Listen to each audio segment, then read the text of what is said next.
Time for Pippa Malmgren, who we're delighted to see is chairing our event on big government, big corporations. Thank you, Pippa. We have an extraordinary panel in front of us with some tremendous figures. They're going to give us great insights. I'll begin on my left with Arthur Laffer, who is, of course, a legend in economics. We study his work. Deepak Lal, who needs no other introduction than he was the head of the Mont Pelerin Society, which tells us a good deal about his influence and his views. Deirdre McCloskey, who is coming. John Micklethwait, who I have to say has written the very best book that I have ever read about my own nation, the United States, and I believe that he has another one out now, and he is, of course, the editor of The Economist. We have Professor Luigi Zingales, who has a wonderful book out about restoring capitalism to regular people, which I think will be a very important part of our topic today. And last, we have Vernon Hill, who is an entrepreneur and probably a great example of someone who has created something out of nothing and gone up against both big business and big government. Now, our topic today is interesting because it presumes that this is the public debate now. Should we have big government or should we have big corporations? My personal view is that we ought to have a conversation about small government and small companies. But before we get to that point, I'd like to begin this conversation by asking each of us to come forward with about 5 minutes maximum, and I will be ruthless about the timing, of our views on the topic we have been assigned. And to that end, Luigi, do you mind if I begin with you at the end of the table? Thank you so much.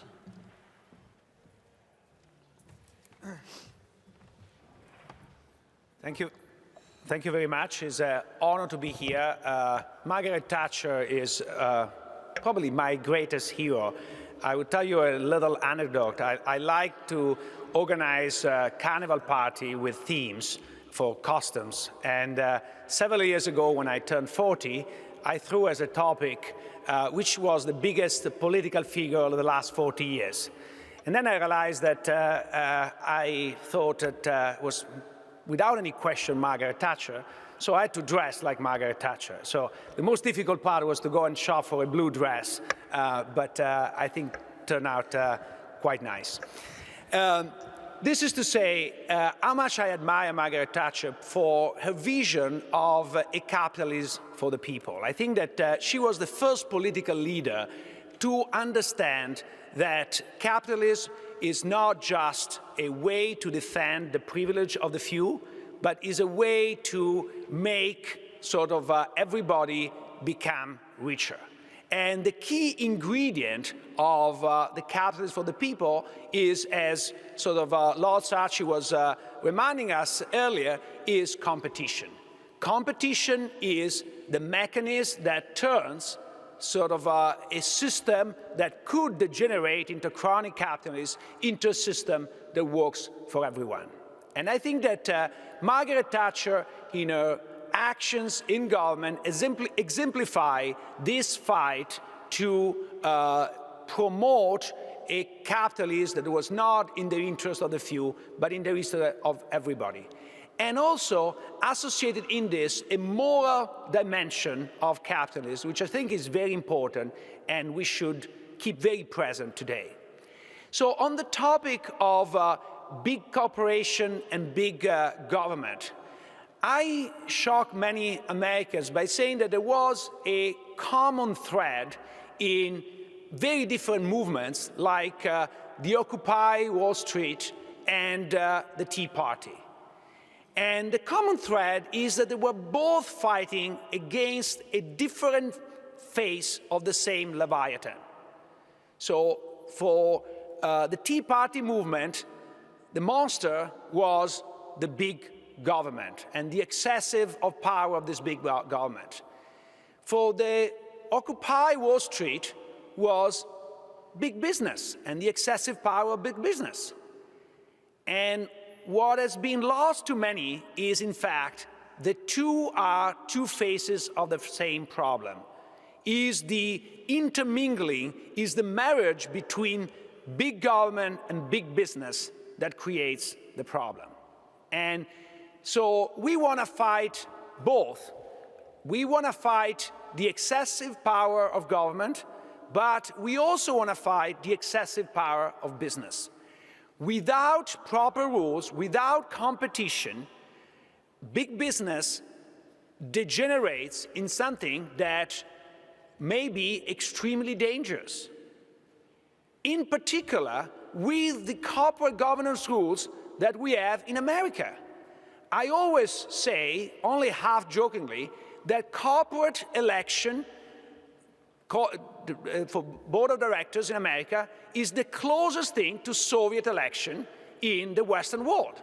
Because you have a bunch of insiders who presents a list of cronies, and you can vote yes or withhold your vote.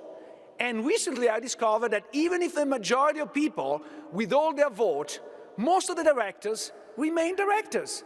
So it's impossible to get them out except in a takeover contest, which is extremely costly.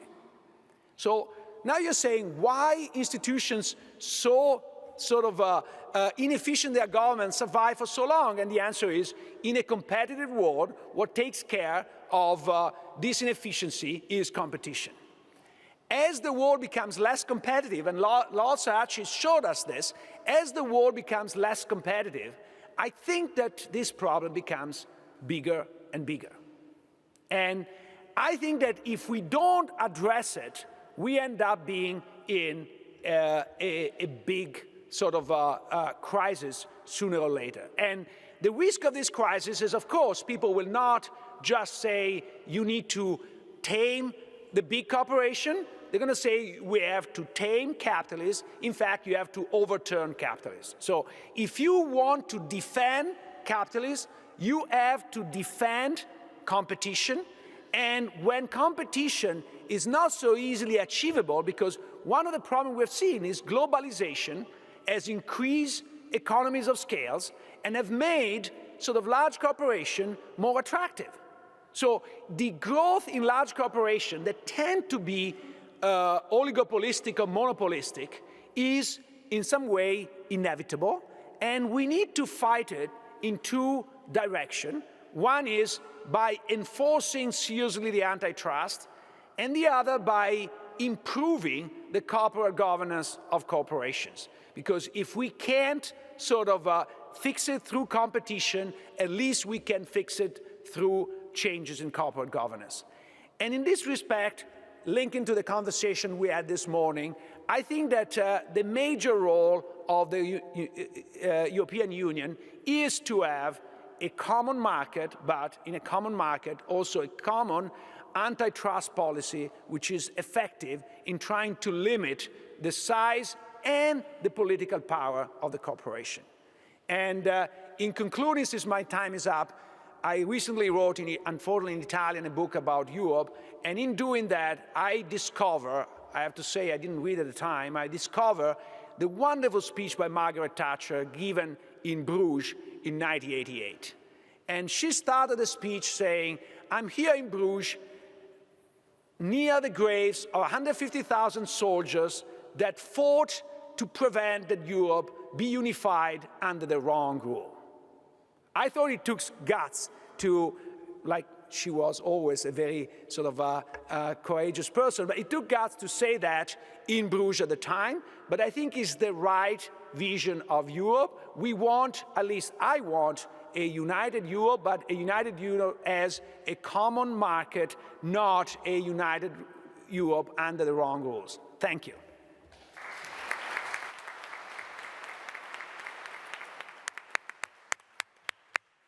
With that, I'd like to call on John Micklethwait, if you would mind. You can do it from here if you'd like. So I'll do it from down here. I think the most appropriate place for me to address this subject is from a sauna in San Francisco in 1980, which I visited as a young man on his gap year, as we call it in Britain, with another friend who's now a Major General in the British Army, so the story does check out. And we went to go and stay with a cousin of his in San Francisco called Anthony Fisher. And whilst we were staying there, he forced us, slightly against our will, to go and have a sauna with his neighbor, who was a very small man called Milton in 1980. And we had this sauna, and I sat there, this young man, and I was asked by Milton, did I know Margaret Thatcher? And I said, no. I was aware she'd just been elected. Did I know what she was going to do? No. Well, she was going to break up British Leyland. She was going to sell off British Rail. She was going to do something rather dastardly called monetarism. And he went on and on. He went on about education vouchers and how they were going to be introduced. And I sat there amongst this smoke and steam and wondered what sort of drugs he was on, because I had just come from Yorkshire, from a school there, where we'd had to be taught with candlelight because of the miners' strikes. And later that week, or later that month, I went to go and watch the Grateful Dead in concert, and nothing so hallucinogenic did I see on stage as what I just heard in the sauna. But the man, as you probably guessed, and some of the people up here, was Milton Friedman. And when I came back to Britain, I began to see him on television with Margaret Thatcher and understood what he was about. The reason why that is appropriate, I think, is twofold. One, and I apologize for the people who've heard that as part of a book spiel elsewhere. But firstly, it's appropriate because it shows how much is possible when you think it is completely impossible. But I think it's also worth asking what Friedman or Margaret Thatcher would have thought about this question about big and small companies and innovation. And I think the very first point they would have pointed out is that there is a kind of category error at the bottom of it. This issue of big versus small, I think, is a terrible route down which I think a lot of European bureaucrats want to go.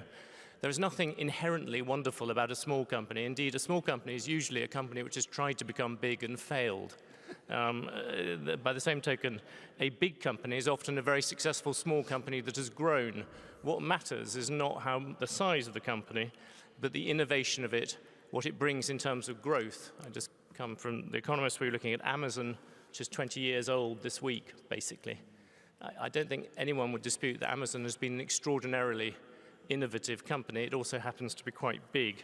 And so I think the first thing we should do is focus on where innovation comes from, rather than getting particularly hung up about size. It's interesting, I think, there's an odd confluence between some people who claim Margaret Thatcher's legacy in this respect and the bureaucrats of the European Union, who are always going on about the repetitive need to sponsor small things, when in fact what you should just be trying to do is look after good ones. The second point is, I think, that the real issue from a sort of Thatcherite perspective, strikes me, is to do with competition, very much what Luigi has written a great deal about. And from that perspective, I would look at two things. The first is to get rid of all forms of crony capitalism where they exist.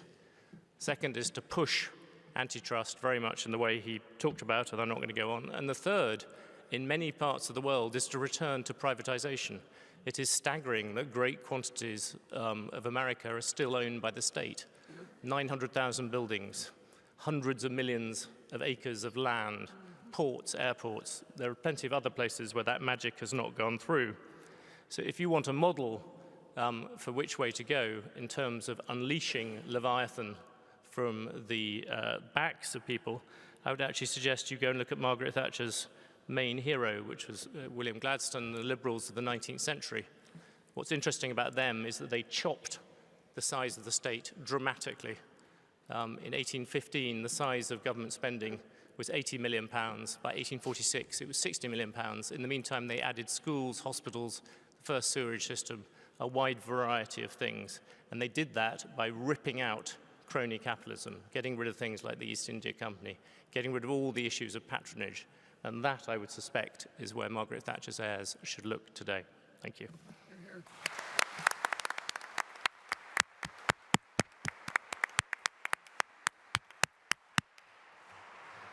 And now, if I might call on Professor Deirdre McCloskey, a distinguished professor of economics and history and English, and I didn't have a chance to introduce you when you first came in, so please, we look forward to your comments.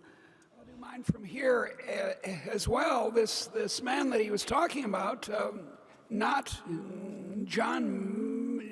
I think John Milton, but Milton Friedman, was a colleague of mine for a long time.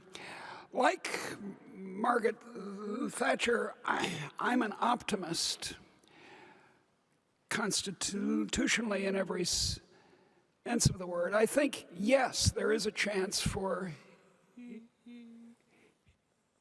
innovation, despite large governments and large corporations, and I agree that it's not obvious at all that large corporations are bad for innovation.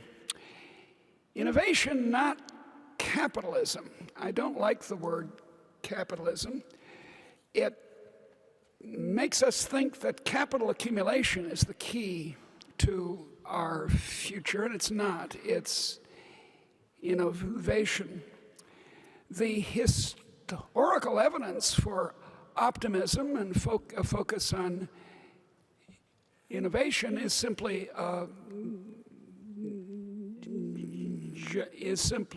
gigantic. I call it the Great Enrichment, and it's not so much the Industrial Revolution, which is the sort of thing which actually had happened on a few earlier occasions. Song China in the 11th and 12th century experienced something like an industrial revolution, but it was the follow-on in the 19th century that was unique. I suppose that even in this audience, there are not many descendants of the crowned heads of Europe. I suppose that most of us here, like me, are descendants from very poor people. My people were Irish. And in 1800, even in rich GB, the average person earned in modern terms $6 a day. And now, conservatively measured, the average person, all you folks, earn $110 a day. And if you allow for improvements in the quality of goods and services, much more than that. So despite the vagaries of socialism and nationalism, and God help us, National Socialism, there's been gigantic economic growth in the last couple of centuries. And now the world prospect, I would say, is the main reason for optimism. I see no reason at all that Africa can't become a rich part of the world. We've seen what happened when China and India moved away from the worst versions of socialism. They moved from $1 a day to $10 a day, or $20 a day, which is a gigantic increase, and there's no reason that they can't keep on this track. I think I have more optimism about India than I have about China. The cause of this is not the present World Bank orthodoxy, which is, in a few words, add institutions and stir. If you want to have a good legal system, you provide the attorneys with wigs, and out of this will come English common law. I don't think that works. I think there has to be an ethical change.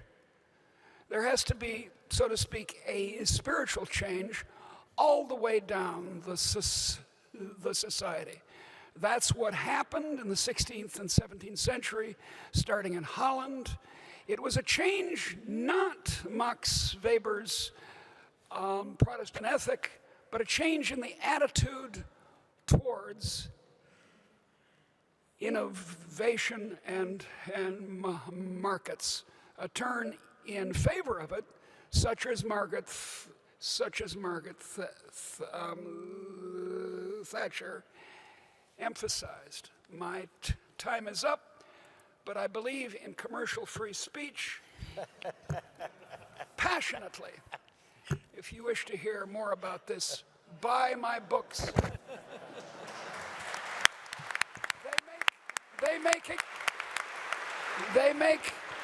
They make extremely good Christmas presents. Your mother will be delighted.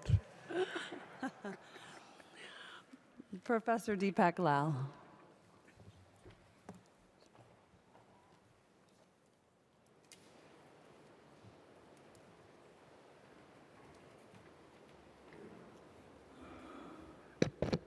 I'm going to take a different tack and tell you a parable. And this is linked to Mrs. Thatcher because this concerns a legacy of the 19th century, which is what I'm going to talk about, except this is in India. And this legacy consists of labor rights, which were gradually granted from the late 19th century to labor in Britain, and ironically, as I'll tell you in a second, in India. Now, Mrs. Thatcher, her first big victory, as you all know, was actually rescinding many of these rights, which have become dysfunctional, led to inflexible labor markets. Now, here's the story about India. Now, India was one of the biggest exporters of cotton textiles, and these are handlooms. Dhaka muslins were famous. And then with the Industrial Revolution and the cheap textiles which were produced by Lancashire, these were wiped out. Okay?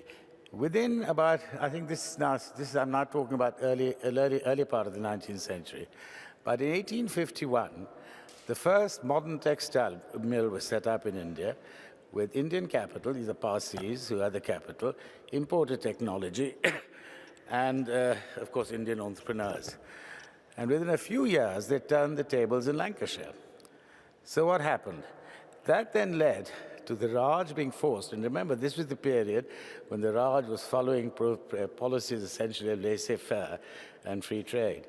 The Raj was then forced by, as one author describes it, to establish the first Factory Act in 1881 in India, a copy of the labor legislation which was going through in Britain at the time. And this is one author says, this was the result of agitation by ignorant English philanthropists and grasping English manufacturers. Now, those of us who've worked on free trade versus protection for ages know this is an ancient story and is still true. Now, as a result of this, this meant that India, which is a labor-abundant country, suddenly found that the effective price of labor, how much it cost to employ labor, had risen. And India, which was a pioneer of industrialization, labor-intensive industrialization, then fell back.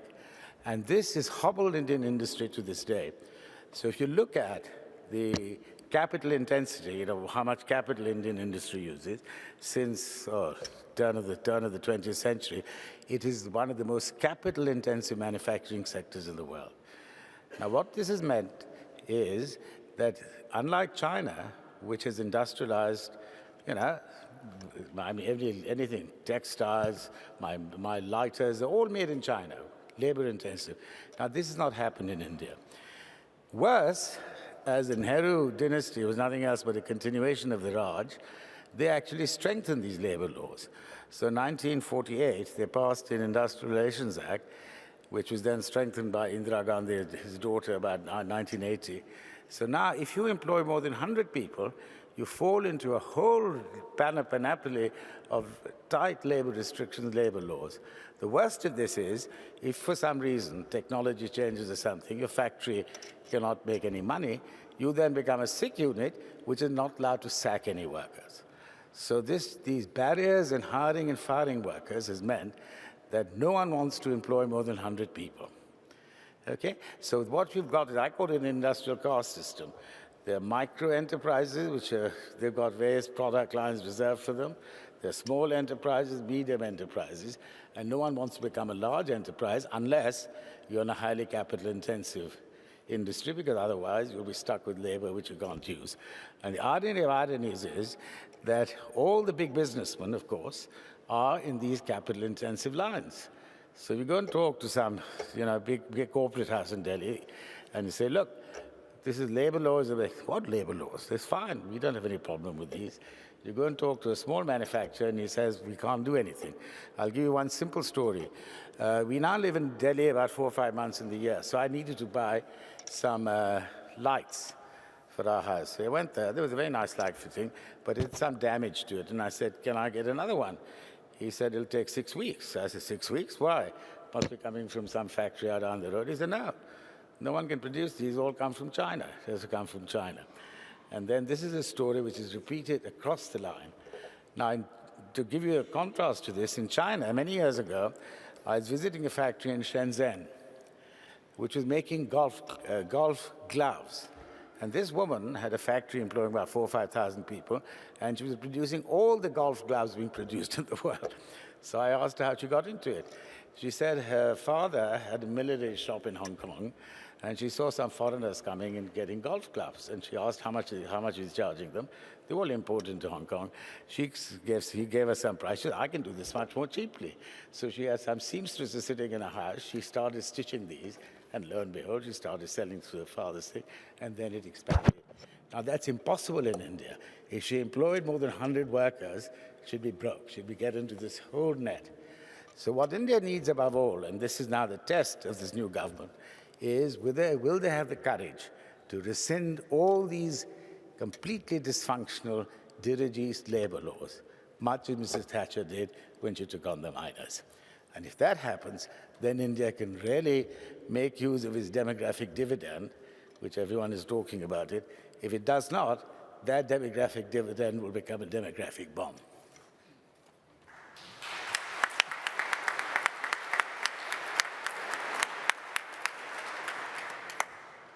And now we turn to Art Laffer. Thank you,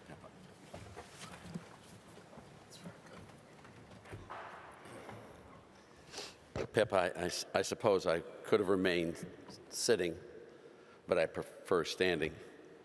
By the way, I'm the same height either way, so it's not that funny. The last time I spoke in Guildhall, by the way, brings back really fond memories, was about 3 years ago, and that was the last evening I spent with Lady Thatcher, was that evening. It's just wonderful here. Now, Pippa tells me I've got to say something controversial. But with you people, I agree on everything. So it's very hard to say something controversial unless I'm lying. So I'll lie. Boy, don't you wish you had Gordon Brown back?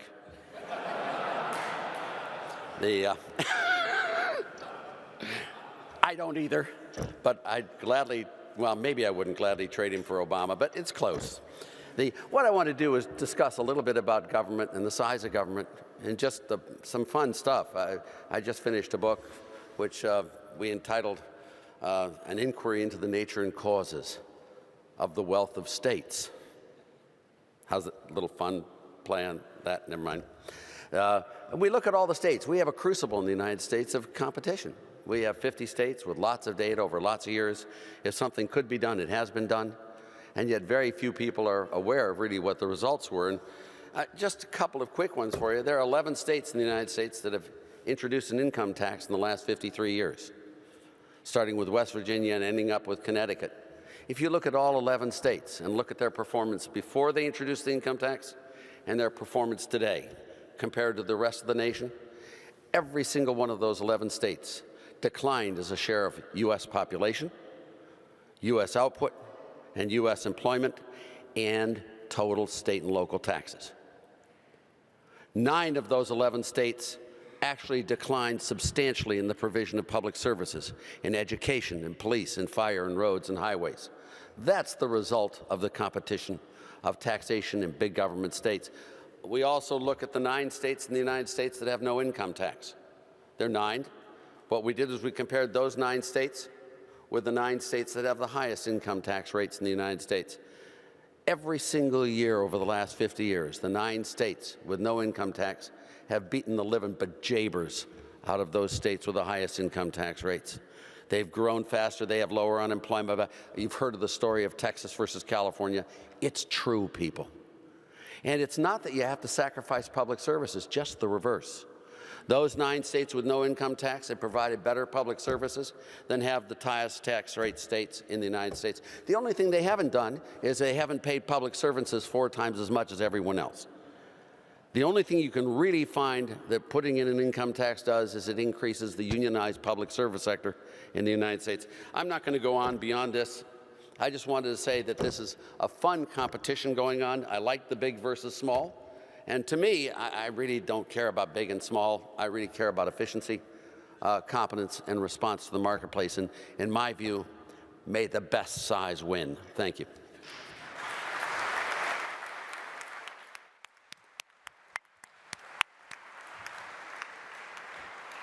And we will finish with Vernon Hill. Yes. Well, there are very few better examples of what is said to be a free market, but is in fact a closed cartel market than the UK banking business. It's a business that has been closed for many years. It takes the consumer for granted. It has underserved the public. It's overcharged the public, and is massively underinvested in the business. They take you for granted. It is a system that has failed you and has failed society. And this is a clear example of where there has been no new competition in the market for a very long time, and the lack of new competition has allowed the existing banks to compete and invest. Metro Bank is the first new high street retail bank in Britain in 100+ years. We opened in August of 2010.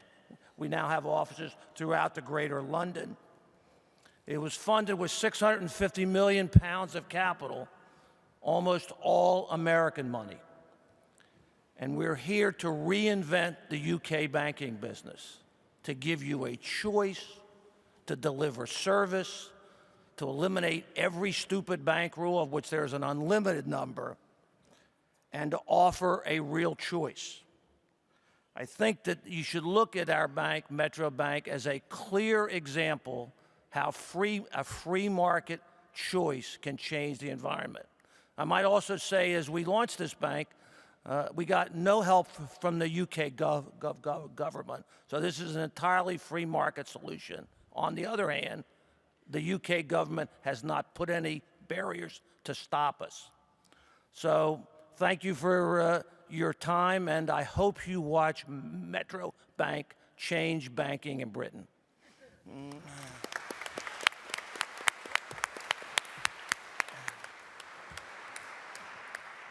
Thank you. With that, I would like to take my position of chair and pose a question based on a personal experience.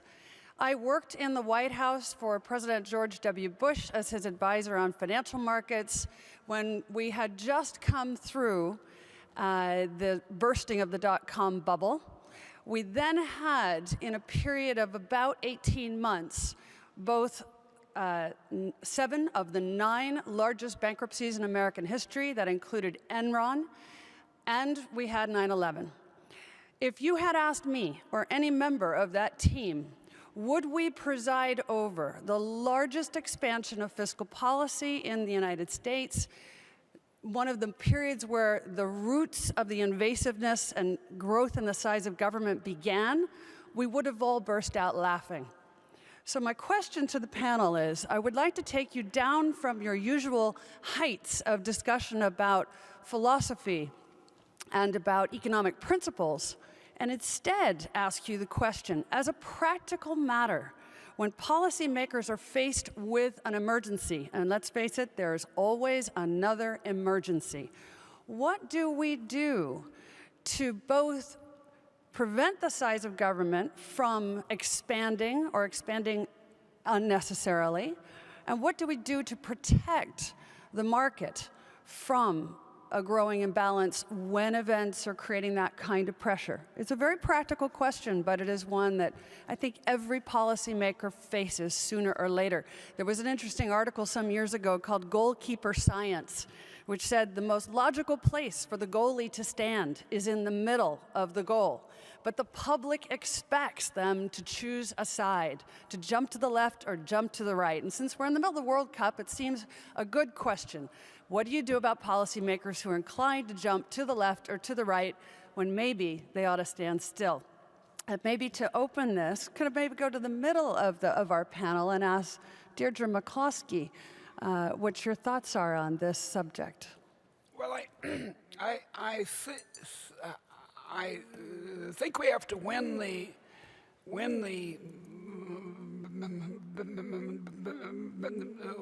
the battle of ideas. To speak of my youth in the anti-Vietnam movement, hearts and minds need to be changed, because I think most ordinary folks believe that if there's a problem, we should have more regulation, more intervention, something should be done. And that, you know, is a change from earlier times. That's a deep ideological shift that we need to reverse. We have to persuade people to stop thinking of the government as a perfectly wise father who will help them out of their jams. Thank you. Deepak, you've seen so many governments over the years. What's your opinion of this very personal issue of how someone thinks about what to do when they're under pressure? Keep calm and carry on. But I think if you could do that, that requires some fundamental principles and beliefs. And I think if you've got a system in which both governments and the people believe that governments is the answer to every problem, exactly the things you suggest are going to happen. And that's one of the consequences, the growth of government over the years. In the 19th century, for instance, you know, when you had, I'd say post-Gladstone, you didn't expect governments to do the sorts of things people now expect. And that has been a change, which is all for the worse. And the trouble, of course, is, I keep trying to tell people that you must always look upon government as predators. And it's a predator-prey model in which they're interested in our welfare as prey to some extent because they want us fattened so they have a better meal. But ultimately, their welfare is not intrinsically tied with yours. And they'll use any occasion, like, crises of some sort, to actually expand their bureaus or whatever it is. So my thing is just keep calm, and just the main lesson you can give, if you're advising these people, do no harm, and keep calm and carry on. And both John and Luigi, you've both written about the general public and where they stand on this issue of how much role should government play. Maybe could you both speak to this question of what is the best way when events are occurring to keep everybody on the correct track?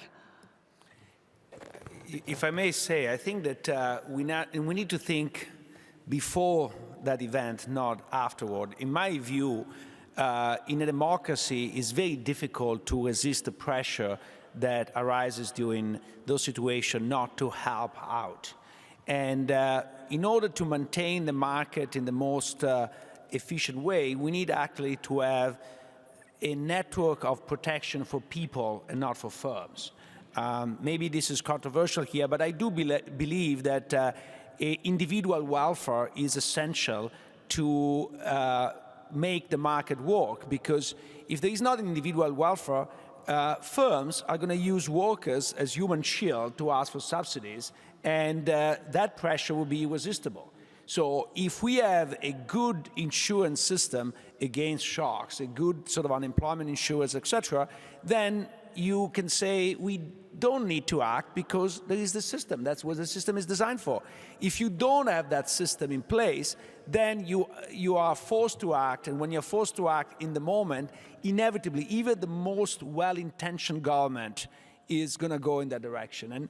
And I have to say that if there is one decision that the Bush administration did right, is the fact of not bailing out Enron, in spite of the gigantic pressure to do so.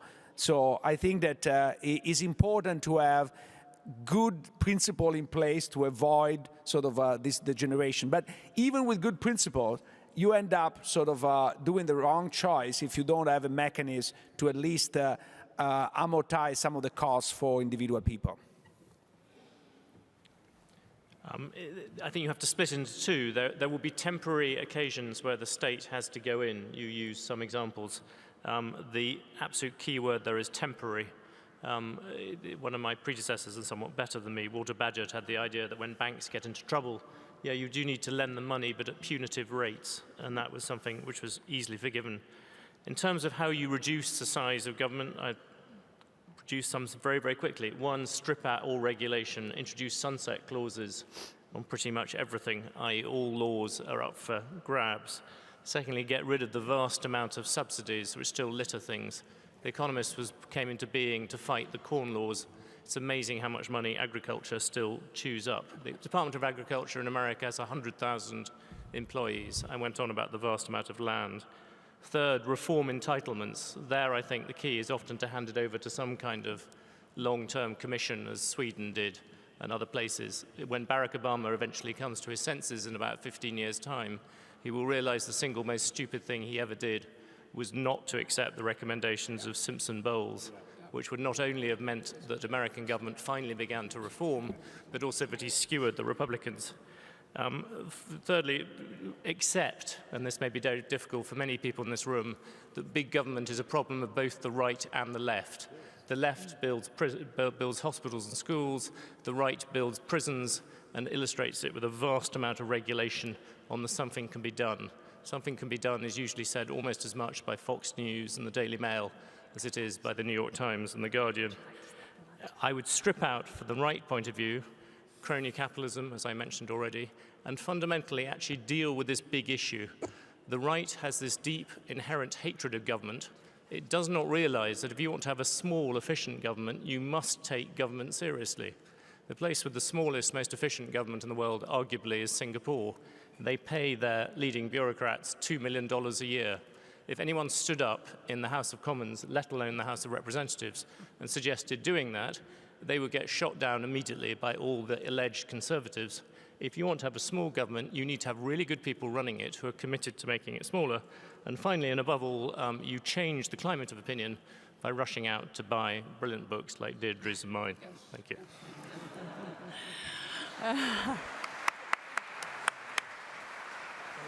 And I'm just going to put Vernon on notice that my next question will be directed to you, but I want to hear just from Art on this last one before we go to that. What I think you have to remember is that no government is above adversity, nor below serendipity. If there isn't a crisis, no one changes. Crisis helps the conservatives as well as the liberals. If it hadn't have been for the crisis in Britain, there never would have been Lady Thatcher. If there hadn't been a crisis with Jimmy Carter, there never would have been Ronald Reagan. You know, the phrase that I love most of all is, don't just sit there, undo something. And what I'm going to say is I used to tease the real president every now and then. I used to tell him that it was my professional judgment that he personally was a certifiable genius, but that some of my colleagues at the university did not really agree with my assessment of his intellectual acumen. In fact, some of my colleagues at the university didn't think he was very bright at all. But the one thing my colleagues and I did agree upon, that the one unique characteristic of Ronald Reagan was his selection of his 4 predecessors. Anyone following in the heels of Johnson, Nixon, Ford, and Carter just can't look bad. And may I say that in all honesty, if Reagan had been elected in 1976, you would have seen a very different Ronald Reagan. It took Jimmy Carter to create Ronald Reagan, and in the same breath that it took Jimmy Carter to create Ronald Reagan, you cannot believe the great president that is going to follow Barack Obama.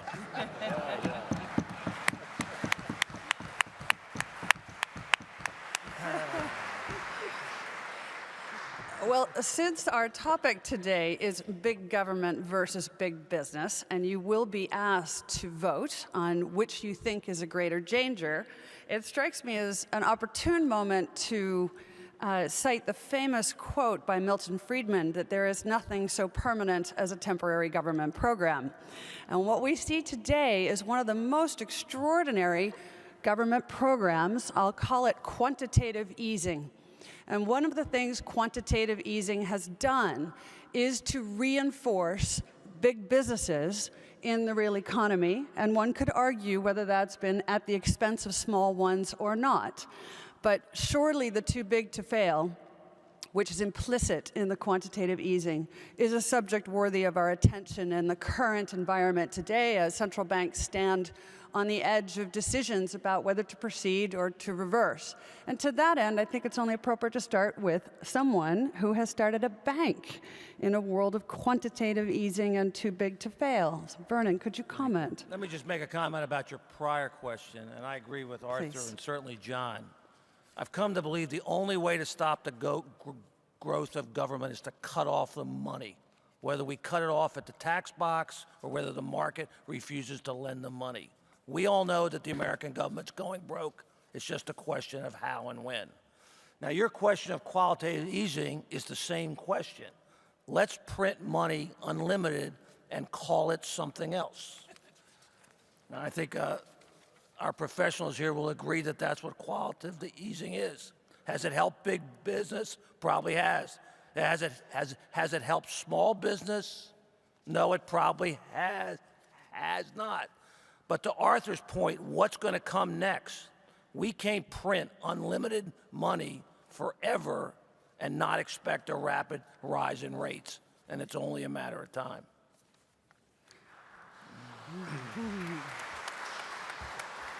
We have Deepak, please.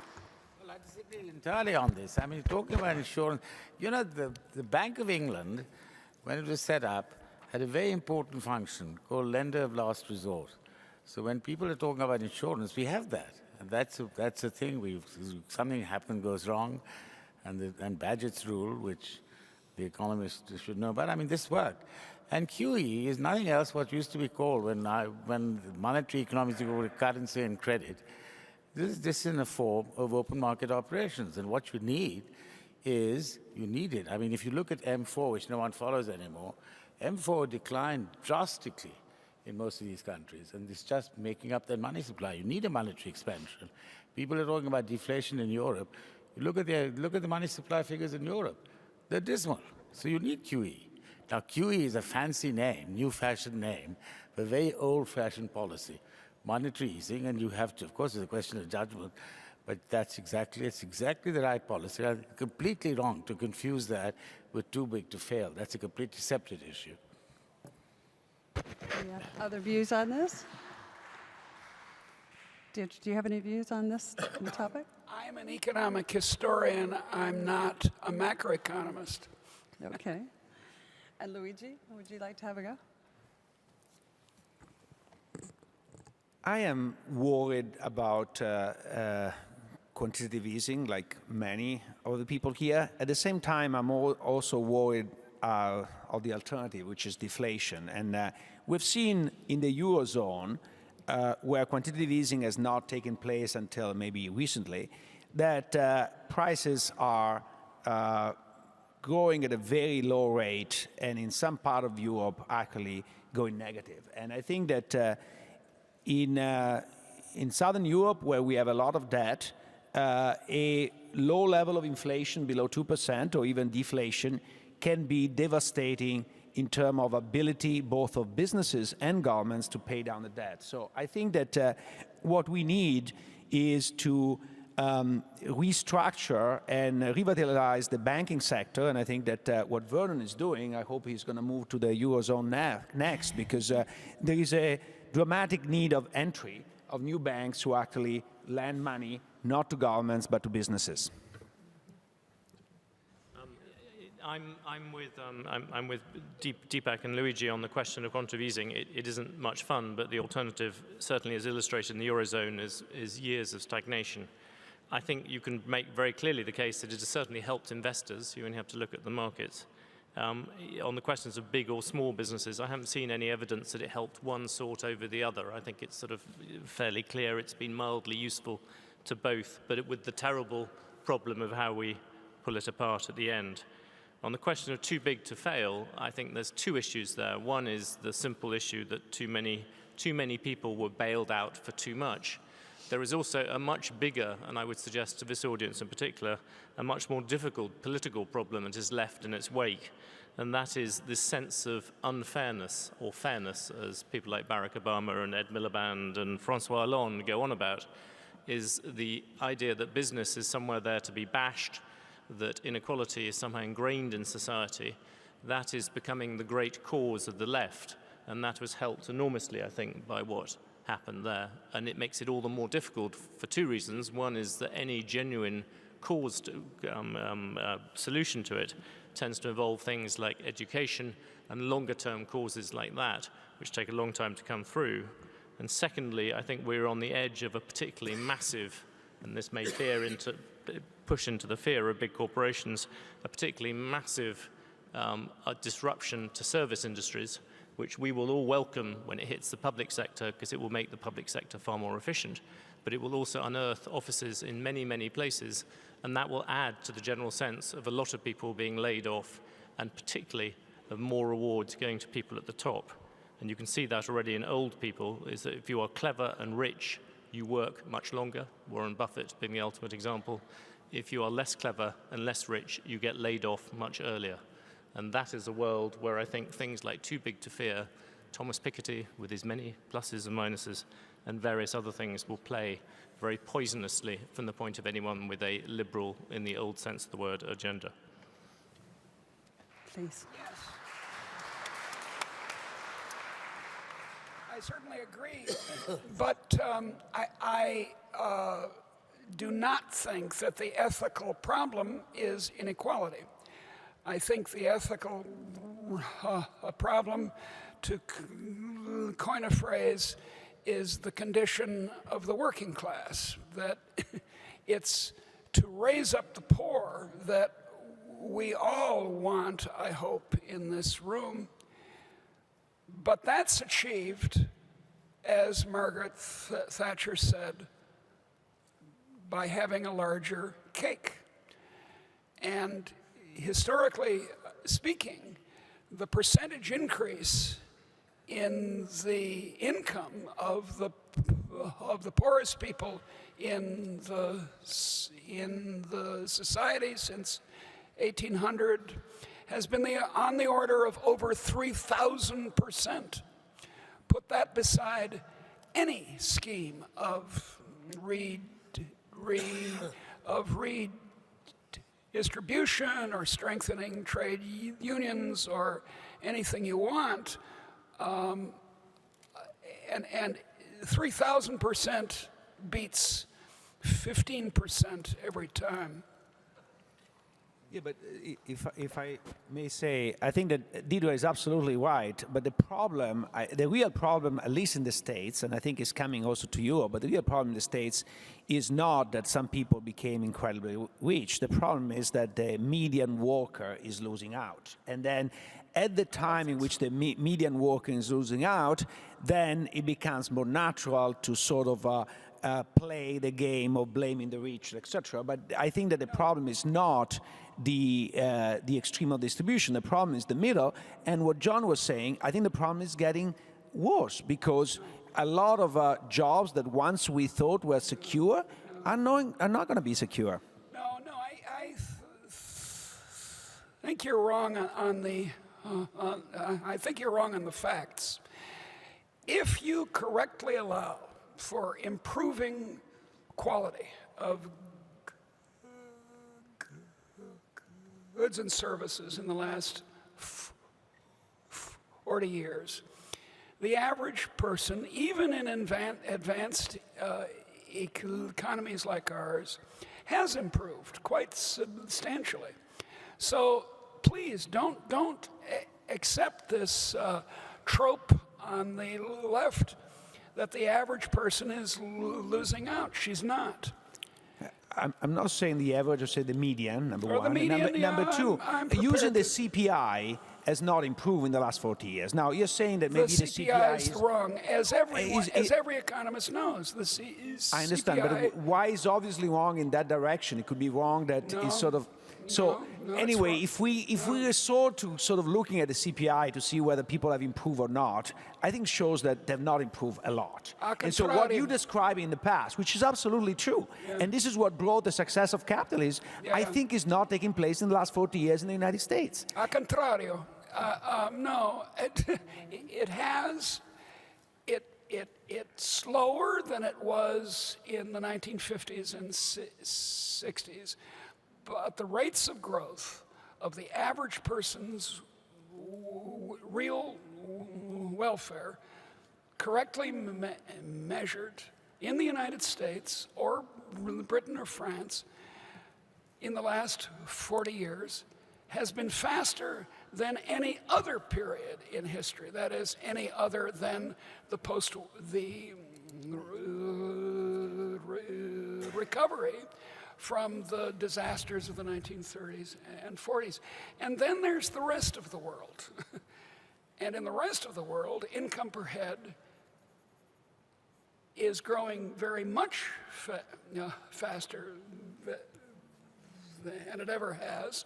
Worldwide, income per head is growing faster than it ever has in history. So that's the basis of my optimism, even about Britain and the United States. So he and I, afterwards, will get down to the serious statistical argument.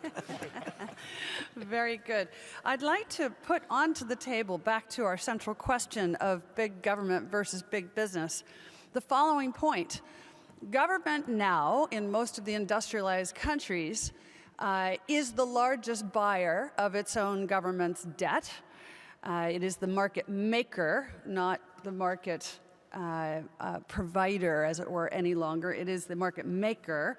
And I would say the Chinese and Warren Buffett alike would argue that the purpose of being the principal mover of the debt market and of printing money, of the policies we've discussed, is to deal with the debt in this way, or rather to create the conditions under which inflation could occur and draw the debt down. And on the other side, it's interesting, Warren Buffett's view is that, of course, the industrialized world is trying to inflate. Therefore, I want to own Heinz because food prices will rise, as they are, and big companies have the capacity to pass on higher costs to the public, unlike small companies. In fact, Stanley Druckenmiller, who's one of the world's most famous hedge fund managers, has recently been quoted saying, "This is the largest transfer of wealth from the poor to the rich we have seen in modern history." And to that end, I think it's worth asking again this question of the current economic policy stance, and does it render big business or big government more of a threat that we need to focus our time and attention on now? And with that, maybe Art, could I open with you? No, I'll let you open with someone else. I'm not really. Okay. I'm. All right. Deepak? Okay. Well, depends what view you take on China. Because I think you're quite right. And in some sense, and the Chinese are quite right to be worried too, is in some sense, as Keynes said, the simplest, this euthanasia of the rentier is through inflation. And the Chinese, of course, have got I mean, apart from this, the fact that they're holding American paper, they've also got a huge shadow banking system. I can't remember, I was told about 3 trillion sort of debt now in the system. And that is now posing a problem, even for this completely centrally controlled, tightly managed economy. So given this, to dual, the Bernanke, well, not Bernanke, it's Yellen now, he keeps doing QE, the dollar starts sinking, and their debt keeps shrinking, the dollar value keeps shrinking. The Chinese obviously want it. On top of that, they've got the domestic debt mountain. And how you deal with that, I'm glad it's not my problem, any country I work on.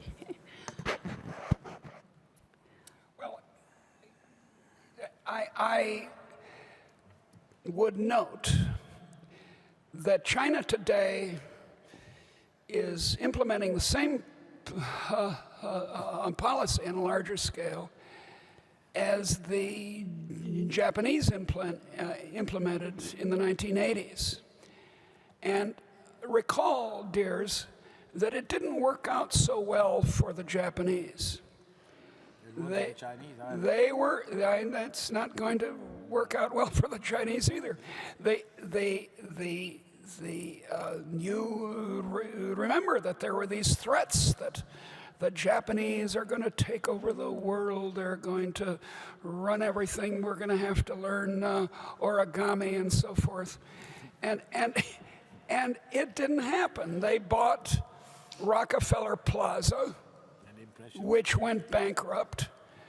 They bought dollar assets, and then the dollar devalued by 1/3 to 1/2 relative to the yen. They financed a big party in the West, and the Chinese are doing the same thing. I advise them not to go on doing it. I would very quickly say I think there's quite a big difference between the Japanese threat of the 1980s and the Chinese now in two ways. One is that the Japanese threat was largely one of capitalism, of an alternative version of how companies were run. And rather obviously what happened is that Western companies looked at what the Japanese were doing and learned how to do it better, or at least as well, when it came to things like manufacturing. What is very different about the Chinese is that having fought very hard in capitalism, and I think we have to at least be reasonably polite about state capitalism. For obvious reasons, I am not a fan of it, but it certainly hasn't been the implosion that other versions have been previously. The other rather obvious thing about the Chinese is that their whole stance on the world at the moment is they think they have managed to copy and improve Western capitalism. They are now moving on to government. They look at the uselessness and dysfunction in Washington, and they have schools set up which aim to learn from all the things we've done right or wrong about government. It is a much more serious and widespread challenge, and what is very obvious to me is that when they seek to learn about government, which they're just beginning, they look to places like Singapore, which happens to have a much smaller government, as I said, with far better services. They do not look to Washington. I think there is another big difference between China and Japan, which is the size. I think China today has a size that can have an impact in the rest of the global economy. When I was an undergraduate, I was studying in Italy, they were saying that the story was that the United States could destabilize the rest of the world, but nobody could destabilize the United States. So when the United States was sneezing, Canada was catching a cold because of the externality.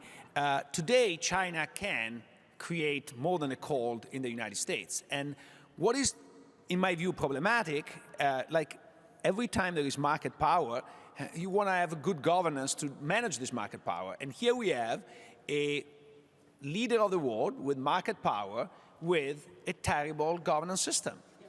And I think the big problem is not that the Chinese are competitive. The big problem is that they don't consume enough. Why? Because they don't have the money. In a sense, the government regulates savings.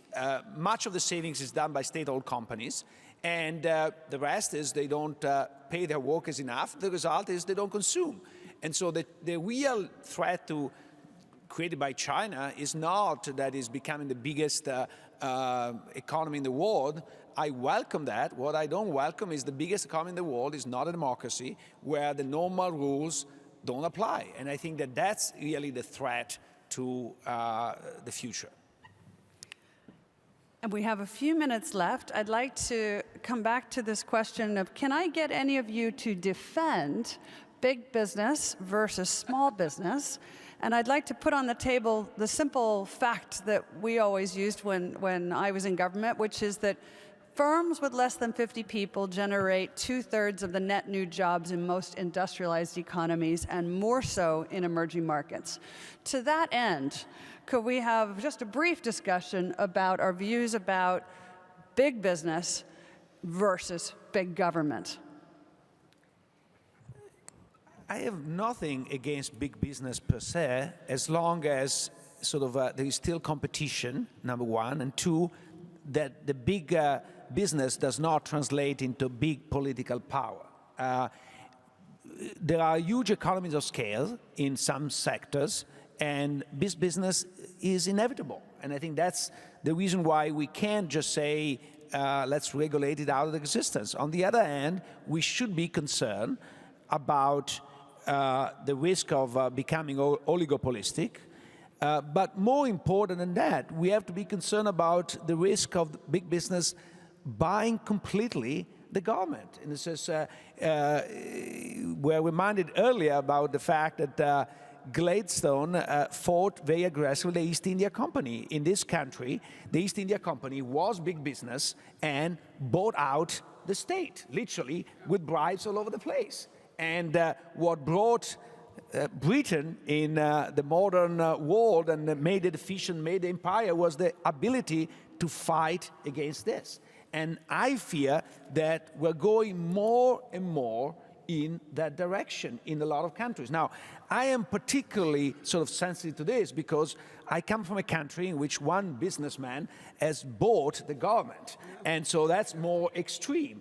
However, I think that makes me more alert of the risk, because my sort of favorite line with my fellow Americans is to say that Berlusconi is just a vertically integrated version of the US Congress.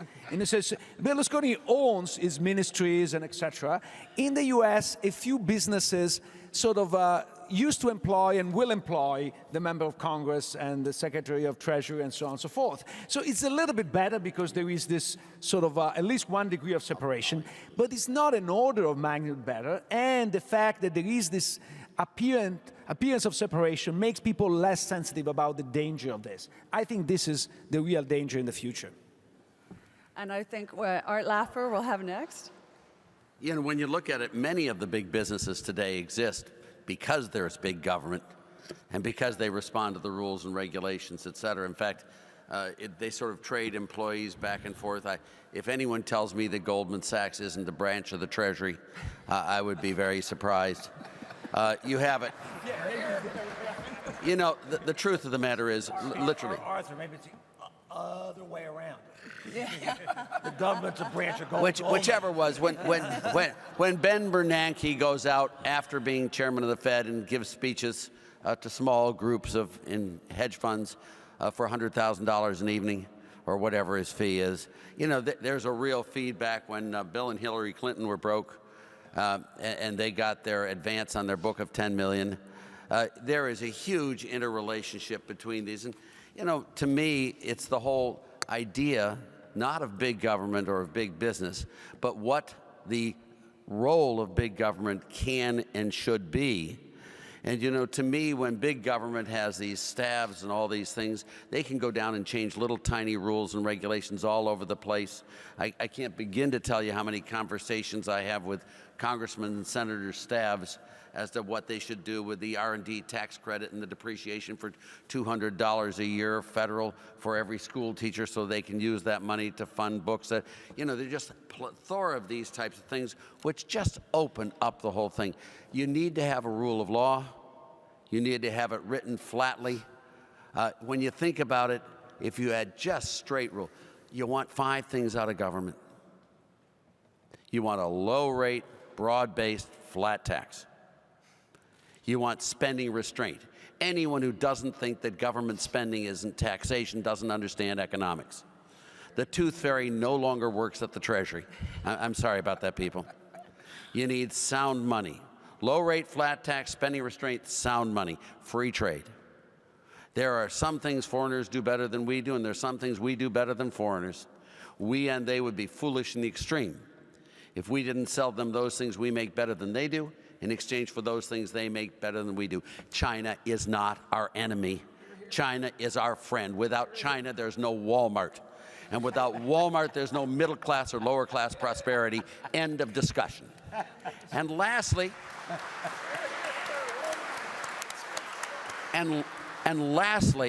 And lastly, you need minimal regulations. Everyone knows you've got to have regulations. You can't wake up in the morning and decide which side of the road you're going to drive on today. Well, maybe they can over here.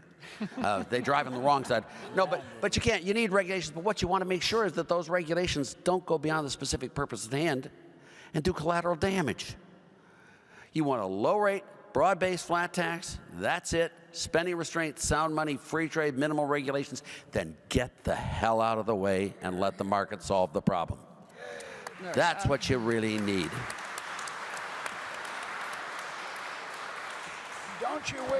Don't you wish he had become, as he tried to become, a United States Senator? Yes. Oh, you have no idea how lucky you are. And Deepak, I know you had some strong views on this. No, I agree with that. I mean, the real question is freedom of entry. And any industry, when you see a big government which is providing licenses in developing countries, etc., and preventing free entry, that leads to cronyism. And China, of course, is a classic example now. I mean, if you're a princeling, you can do what you like, and they're not going to give that up. But America, I mean, apart from, I agree with this point about Goldman Sachs, etc., but the point is, this again goes back to policy, what used to be called in the old days policy-induced distortions. Okay, it's got nothing to do with the market. These are policy-induced distortions which do not allow the market to function as it should do. Now, you can call this whatever you like, big government, bad government, any other sort of government, but that's a problem. And those faults are all over, every developed country, developing countries, what have you. And this big business, small business is a complete, someone called it a category mistake. It's absolutely, it's a completely useless concept. There's no such thing. I mean, I just mentioned, talking to someone, look at the fifth largest companies now which is supposed to take over the world. Twitter, Facebook, Oracle, Google, Amazon. Okay, they were started as small companies, and now here they are. They're about to take over the world. When I was growing up, people said IBM is going to take over the world. Where is IBM now? And John, you were next. Just going back to your question, big government or big business, who's to blame? I think in the end, you have to blame big government more than big business, with one sort of tiny wrinkle at the end. And why? One reason, very simply, is because government is just so much more powerful. I mean, you hear all this claptrap about companies being the same size as governments, which is statistically wrong, and used people using revenues of companies against GDP, which is more like profits. But to be very basic, government can put you in prison. Government can put you in the army. Government can fine you large amounts, as various banks have discovered. Governments can do a whole variety of things, so they tend to have the upper hand anyway. In terms of blame about the way in which the relationship between governments and companies have come together, again, I tend to blame governments more. If you have an inherent advantage at the moment for big companies, it is because government has tended to sprawl and produce so many regulations that you need to be a large company in order to deal with it.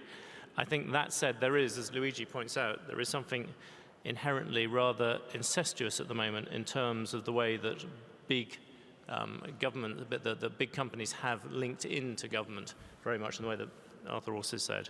And that, I think, is a problem. And to me, there is a man called Manco Olson who wrote a book about why lobbies work. But actually, if you look and see what's happened to the general business lobby, I think one of the tragedies of modern life is the general business lobby is given away. In California, the main business lobby used to be the round table. Then it became industry associations who asked for ever more particular things. And then finally, it's become individual companies who just ask for individual tax breaks. A general business constituency, probably including many people in this room, would support things like infrastructure, like education. But once lobbying gets ever narrower, it gets ever more difficult. But that is wound up in all the complexity of government. So I do, in answer to your question, I firmly, in the end, blame government. And we'll finish with two comments, Deirdre and then Vernon, if you would like to. And then I will ask the audience a question so that we can finish on time. Just one comment on this Deirdre topic. first. The two things that have changed America and perhaps the world over the last 10 years is the boom in the tech sector and the fracking in the oil and gas segment. Those are the two areas in America that are least affected by the federal government. The fact that those two facts exist must mean it's other than chance. And Deirdre. I offer again some historical perspective on capture of the government by the rich.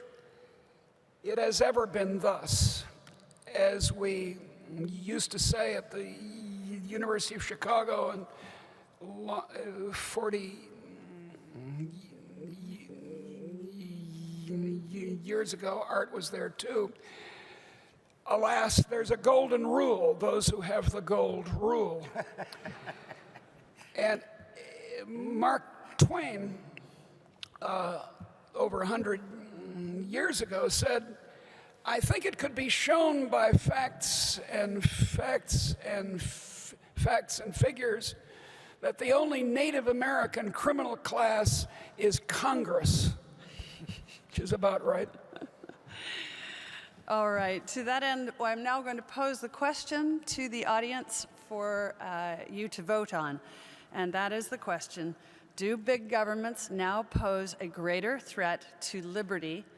Do big corporations now pose a greater threat to liberty than big government? If you could vote yes or no on that. And as you do that, I must say it's wonderful to have this opportunity to chair a group, and it was very difficult to get them to disagree, actually, but it was fun to get them to disagree. And it reminds me, I remember reading Ludwig Erhard many years ago, where he said, during the long winter months, when he thought about the changes he had made, opening up the very, very big government to the real economy, how necessary it is to continuously fight for free and open markets, that they can never be taken for granted. And I think what we've talked about here at this table today, everyone's in wide agreement on that point. Do we have an answer now from the audience on this question? Are we done with the voting?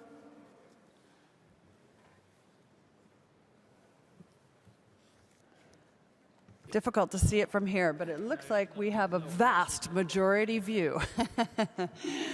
Excellent. Thank you very much for your time. Thank you all for your contributions. That was a marvelous panel, and we will finish bang on time with that. Thank you. You did a great job. Really, really good.